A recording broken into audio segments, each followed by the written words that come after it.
Bonjour et bienvenue. Aujourd'hui, on s'attaque à un vrai petit mystère du quotidien. Et pour nous aider à y voir plus clair, un grand merci au sponsor de cette analyse, 4S Énergie. Allez, on plonge dans le vif du sujet. C'est une situation que beaucoup connaissent. Le froid arrive, on lance le chauffage, et là, un radiateur qui refuse de chauffer. Il reste froid, glacial même. C'est un vrai casse-tête, et on va le résoudre ensemble. Pour percer ce mystère, rien de tel qu'un cas pratique. On va suivre une intervention, pas à pas, pour voir comment un technicien a réussi à démêler cette histoire. Alors, imaginez un peu la scène. On est dans un appartement, tous les radiateurs tournent à plein régime, sauf un. Le plus grand, celui du salon bien sûr. Il reste désespérément froid au toucher. L'enquête peut commencer. La première règle en dépannage, c'est la méthode. Il faut procéder par élimination, un peu comme dans une enquête policière, en commençant toujours par les suspects les plus évidents. Et le suspect numéro 1, presque à chaque fois, c'est lui. Le robinet thermostatique. Soit il n'est pas ouvert à fond, soit sa petite tige métallique, le piston, est resté coincé après des mois d'inactivité pendant l'été. C'est un grand classique. Mais là, première fausse piste, le robinet est grand ouvert, la tige bouge parfaitement. Bon, la solution facile, ce n'est pas pour cette fois. Le mystère s'épaissit. Alors, on passe au suspect suivant. Le coupable idéal, celui qu'on retrouve dans 90% des cas.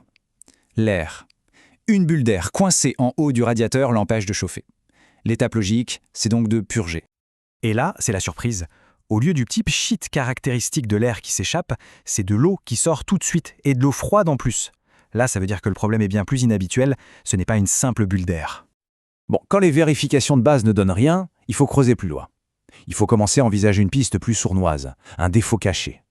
Peut-être même défaut dans l'installation d'origine du radiateur. Et le voilà, le coup de théâtre. Le technicien finit par trouver. Les tuyaux d'arrivée et de sortie d'eau ont été inversés lors de l'installation.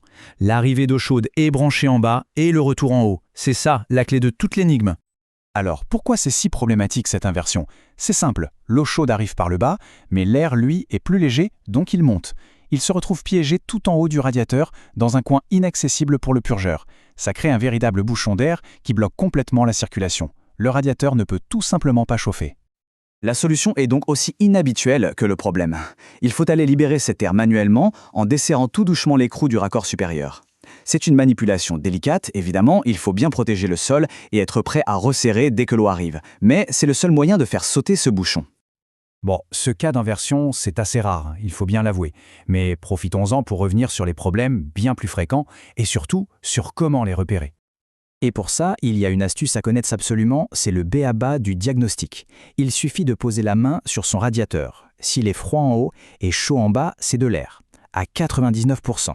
Une petite purge et c'est réglé. Par contre, s'il est froid en bas et chaud en haut, là, c'est une autre histoire. C'est sûrement de la boue, des dépôts qui se sont accumulés et qui bloquent le passage. D'accord. Alors concrètement, si un radiateur est froid, par où on commence ? Voici une petite checklist, la marche à suivre pour un premier diagnostic. Alors, dans l'ordre, 1. On vérifie le robinet, qu'il soit bien ouvert à fond. 2. On tapote sur la petite tige pour voir si elle n'est pas bloquée. 3. On purge pour chasser l'air. Si ça ne change rien, 4. On jette un œil à la pression de la chaudière. Et enfin, 5. Si le bas reste froid, on suspecte la boue. Avec ces 5 étapes, on a déjà fait le tour de la plupart des problèmes courants.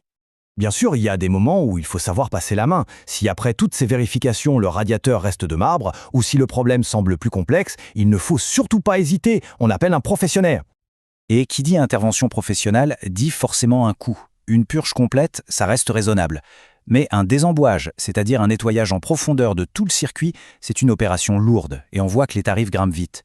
Pareil pour le remplacement d'une pièce maîtresse, comme la pompe de circulation. Clairement, pour ce genre de travaux où même si on a le moindre doute, le meilleur réflexe, c'est de ne pas prendre de risques. On fait appel à des techniciens certifiés, c'est la garantie d'un travail bien fait et en toute sécurité. D'ailleurs, si on cherche justement un professionnel de confiance, on peut penser au sponsor de cette analyse, 4S Énergie, dont les coordonnées s'affichent, que ce soit pour un dépannage, un entretien ou une installation. Allez, pour finir, une question pour anticiper.